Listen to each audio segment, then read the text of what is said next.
अस्सलाम वालेकुम। Haris Binte Fatima old age home Lahore से सरफराज भाई, जिन्होंने इन माओं के लिए बहुत ही मज़े के आम जो हैं और बड़ी दूर से जो है अपने किसी रिलेटिव्स के हाथ जो हैं भिजवाए हैं कि ये अमानत है मेरी, जो इन माओं तक आपने पहुंचानी है।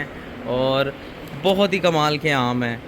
पाकिस्तान से बाहर रहते हैं, प्रदेश में रहते हैं, उन्होंने अपने भाई थे वो गुजरांवाले से सुबह 10 बजे से चले हैं यहाँ भी माओं के लिए लेके। अल्लाह पाक उनके रिज़्क़ में ढेरों बरकत अता फरमाए, उनको सेहत तंदुरुस्ती वाली ज़िंदगी अता फरमाए। कैसे हैं चाचा जी? ठीक ठाक हैं? मुझे बताएं कि कहाँ से जो है ये आम लेकर आए हैं और आप लोग कब से निकले हुए? आज शदीद गर्मी भी आज बहुत है।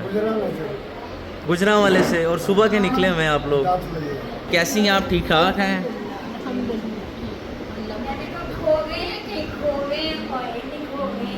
मैं आपके लिए आम लेने गया हुआ था।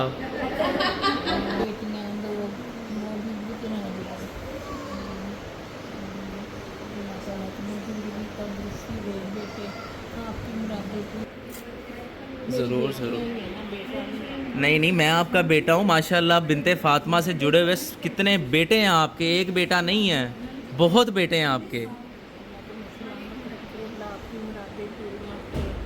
आमीन। कैसी हैं आप? ठीक ठाक हैं? आज आम देख के बड़ी खुशी हो रही है। आम के सब खुशबुदाई है। आम की खुशबू से सारे बड़े खुश हो रहे हैं। बकेट में डाल के उसमें बर्फ और ठंडा पानी डाल के फिर उसी के अंदर समटाइम्स तो हम उसी के अंदर शुरू हो जाते थे। तो सीजन का जो लास्ट है ना वो सरफराज भाई की तरफ से है। बस माएँ जो है वो बड़ी दुआएं दे रही हैं और मेरे ख्याल से खुशबू हो गई है। हाँ बिल्कुल ऐसे ही है, बिल्कुल ऐसे ही है। लेने के लिए माएँ खुद आ चुकी हैं कि हम निकालते हैं अपने हाथों से।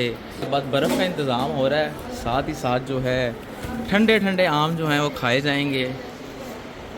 बहुत ही मज़े के नज़र आ रहे हैं और मेरे ख्याल से बहुत ही मीठे भी होंगे, क्योंकि आप इतनी चाहत से लेकर आए हैं और भाई ने भिजवाए भी इतने चाहत से हैं। मुझे गुजारिश है अपनी ज़कात एहतियात में Binte Fatima old age home Lahore और कराची इस्लामाबाद को ज़रूर याद रखें और इन माओं की छत का ज़रिया बने। जज़ाकल्लाह।